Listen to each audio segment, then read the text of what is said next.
Good day to all of you. A very heartful Salam Alaikum and Servus, Moin Moin. I'm very, Salam Alaikum, my harem is here, they're waving. I am Caliph Kazim, and I'm going to read mail, not from my book, My Caliphate. I'm going to talk about the issue of hatred. And it has been said it's a very colorful program, and hatred is colorful too. It's always shitty. I have to talk about it and read about it, not because I like to. Hatred is an issue that came to me automatically. You have this problem if in any way you are different. And in my case, it is the color of my skin. I'm perceived as different. The Muslim, he is shit. These are the things that are being said, and I have to deal with it. Now, regarding hatred and racism, that's something I deal with since the early 1990s. You may remember there were incidents, and there was a very bad mood in Germany. There were attacks in various parts of Germany, and the places that are linked to that have really burned themselves into the public memory. People were killed because they were seen as different. And in those days, in the early 90s, when I was 17 and received my first hatred letters, I was active as a school student, and I was interested, and I wrote things, and I was angry about the mood that was there. The people that said, I am warning against too many foreigners, strangers, and these are things that you could read, and I wrote about this in newspaper commentaries. There were student pages in some newspapers, and that brought me my first letters of hatred. That was by mail and anonymous at the time, and handwritten or hand-typed, and all this hatred increased over the years. The utterances of hatred, I think it was always there. I think in this country we have a horrible history. There was hatred that became murderous in a way that had never been there before, but it became more tangible through the internet to me. When emails came around, people suddenly were able to write seemingly anonymously and lambast me. So 9/11 made things much worse because all Muslims were target or victim of verbal attacks and also physical attacks. In 2010, it became massively more through Thilo Sarrazin, a formerly Social Democrat politician who wrote a book saying Germany is getting rid of itself. That was the most successful non-fiction book in German history, where he said that foreigners are genetically more stupid than Germans, and said that therefore they cannot be Germans, and that increased hatred. I really noticed that in my email inbox, and in 2015 through the refugees that came, it became worse, and of course that was a challenge. Of course not everything went smoothly, but that led to everyone that was perceived as Muslim being made responsible for everything that went wrong. And then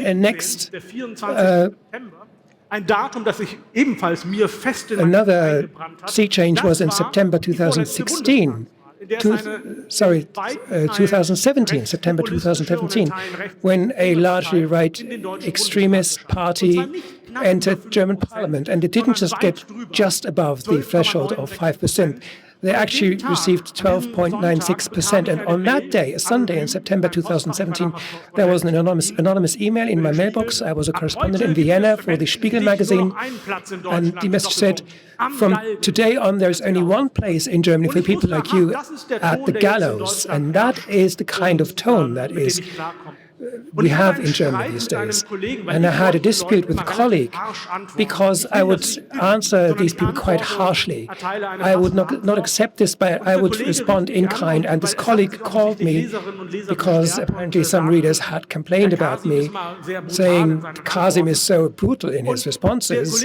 The colleague then said to me, well, you have to talk with them at the same level. And I was thinking, how low do I have to go to be on the same level with them? And the colleague then said, Yeah, we have to take these worries seriously. And I said, yeah, of course, but that is no justification to threaten me with murder or wishing that I should end up at the gallows. And then he said, don't forget, these are all our subscribers. And I said, what does that mean? Does it say anywhere in the subscription contract you received a paper once a week and you can send murder threats of my choosing to the authors? No. It's not in the contract. It's also not in my contract to accept these threats. And so I'm fighting back in my own way. So I write and entered into dialogues. It wasn't actually the intention to make this into a book, but I'm going to read some extracts.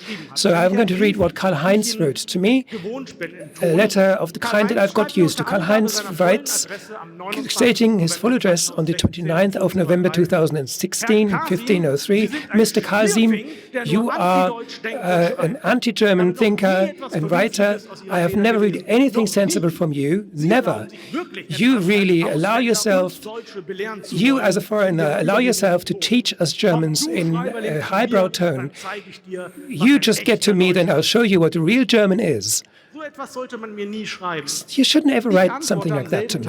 At the same day, I respond, 1725, Dear Mr. S., thank you so much for your message. I'm very happy about your invitation. I would love to come to you because I happen to be, including my family, including my parents, grandparents, my 3 wives. The 4th isn't available. She's in hospital giving birth. My 8 children, my 17 cousins. I happen to be on holiday near you. I would like to come to you on this Sunday, the 4th of December, 1st of Advent, and celebrate Advent, because we're very much looking forward to hearing what a real German is from you. So I wrote that from my official address at Spiegel magazine. So you would assume if you receive an email like that from a Spiegel correspondent that isn't that serious. But not Karlheinz. Karlheinz writes back on the next day, 7 in the morning, just one sentence. Is that supposed to be a joke? 2 question marks, an exclamation mark. 11:45, my response, Dear Mr. S., no, not at all. We are really close to you, and we're very happy about your invitation. One question, though. Since we have this extended family, where can we park our buses? We are traveling with 2 large coaches, and I'm very much worried that in place X, which seems to be a small place, we won't find a parking space. And we don't want to overburden you and your wife. Tea and biscuits are enough. We'll bring some cake and the goats that we can slaughter in your garden. Do you have a barbecue place where we could then cook it? Wives 1 and 2 are excellent cooks. You'll be surprised. Thank you, and best regards. Karlheinz, on the same day at 13:07, responds, that was a joke, and we won't even be home on Sunday. So then I knew, now I've got him hooked. So let's not let go now. I respond on the same day, 1915, Dear Mr. S., don't worry, we'll just come to your place and ring the bell and then we'll see what happens. Doesn't matter what if you're not here. We have a tent with us for a party and we'll erect it in your garden and celebrate in memory of you or of Germany. And should you be coming home that night, just join us and join in the celebrations. Best regards, your Kazim. By the way, could you, before you leave the house, give us a hose so that after the ritual slaughtering of the goats we could cleanse your garden? Karlheinz, next morning at 10, replies, you're not serious about all this. Very funny. I like your humor. You can hear a sense of doubt between the lines here. I don't think he likes the humor. Anyway, at 14:06 I respond, Mr. S., since when do we Muslims have a sense of humor? You do know that we don't have one. So why are you taking back your invitation? You wrote that we should come to you and learn what a real German is. Say what you want, we will come. And we're looking forward to it. Best regards, Hasnain Kazim. PS. Please remember the hose. I don't want to get in trouble with my wives for the barbecuing, and I don't want to get home with a hungry extended family. That's not fun. And then something happened that I really didn't expect. I don't know Karlheinz. I imagine him to be my parents' generation, No one in my generation is called Karlheinz, and it hasn't been arriving as a new trend in the younger generation either. So an older man, married, sitting there with his wife and telling the wife all this, and the wife then says, Karlheinz, do something. These people are going to come. And he then writes something that I didn't expect. Dear Mr. Kazim, I would like to apologize for my first email. I didn't mean it seriously about coming to me, and yes, I do get annoyed about you often, but I wasn't thinking in my response. I didn't mean it that way. So I still wish you a nice Advent season. I should have left it at that point, but I couldn't stop responding at 16 on the same date, Karlheinz, we're coming, whether you want it or not. So get the host ready. That's the dialogue with Karlheinz. And whether that was a sensible thing to do, to respond in that way or not, that is another question. And I'm going to talk about it in the second session at 2. Niels, I'll come back to you, right? Yes, please come to me. Huge applause, please, to Hasnain Kazim. Thank you so much. Schön, dich zu sehen. Ja, danke. Nice to see you. Last time we met when you were in my podcast, and this is not your most recent book. The most recent one is My Caliphate, where you appoint yourself as the Caliph and announce the Caliphate, and you actually granted me a visa. Yes, you had one, that's true. And this atmosphere is a bit like a office in the Authority for Foreign Nationals. So the whole book, dialogue book, post-email with Karlheinz and all these successes, is about you entering a dialogue with those that write hatred emails to you. And about 2 or 3 times in my life, I ended in these kinds of debates on Twitter. And you do notice, if you speak with them for a longer time, there is a certain moment where they start doubting whether their opening was that sensible. Maybe they had kind of overstepped the mark. But as you deal with this so much, isn't there this point always where you say, why am I actually doing all this? Yes, this moment is always there. And I often ask myself this, but then I notice that there is this part, there are these people that you can get, because not everyone is against everything per se. There's always a kind of frustration that is being vented about something very different. So this point about taking worries seriously, there is something to that, because people have lost their jobs. They have had to accept a pay cut. They have problems at home, whatever.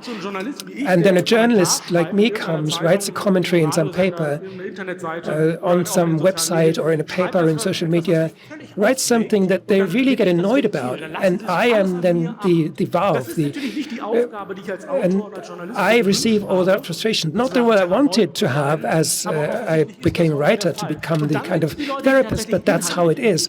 And then there are people that actually have a criticism on the content. Of course, you can criticize what I write and write to me about it, and you can find me bad as a person. You can also criticize the migration policies of Germany. The question is, how do you utter this? And if it's only about you are going to suit everyone, that's not the way how you talk in a civilized society. If you would say, I am uneasy about the large people coming in, large numbers of people coming in, yes, you can say that. And I can only say, let's sit down together and talk. And then we will find a solution. We will get to know each other. If you know someone, you're not going to hate them so easily. So you may actually find solutions and agree to disagree. Maybe that is the only solution you can find, and as a democracy you have to be able to bear that too. Is that a sign about the culture of the debate these days? Is it so hard to deal with the question that people disagree? People seem to be getting stuck in very radical positions. Is it very hard to get to them? Yes, it is very hard. I am not a critic of the internet at all. I live off the internet. I think it's a fantastic democratization of speech, exchange of opinions. I don't have to tell you this in this kind of setting. But the fact is that every nonsense you utter, someone will applaud you for it. So you believe, oh, I'm right, and I have the right to say it. And that is what's happening on both sides. It's at the right extremist side, but also in other areas where you start postulating things. It has to be correct is the kind of thinking then. And woe if you dare to criticize me. And I always plead that we should debate things. And if I find something stupid, it doesn't mean that I don't like you. You can still respect someone, even though you don't agree with them at all. For me, there is a clear boundary. Everything that is the democratic spectrum, I respect. I may not like it, but I respect it. And I don't know, somewhere on the left and somewhere on the conservative side, these are all people from those parties that I would have a beer with. But if it gets extremist, no. The one party I mentioned, the Alternative for Germany, that is where I really say no. Everything else is within the realm of the possible. And you said that this book, this email with Karlheinz was kind of an accident. This book, the My Caliphate book, is a half-fictitious story, which includes your experiences. Now, is this kind of email from Karlheinz thing going to be continued? Is there going to be a sequel? No. No. I don't think so. I could write 10 volumes. I have mountains of dialogues and hatred, but at some point I think it's done. And there are so many other plans I have and so many things I want to do and ideas that they will have to take priority now. Great, okay, I'm looking forward to everything that will come. You will be returning to us. A huge applause to Hasnain Kazim. Thank you for being with us. Thank you.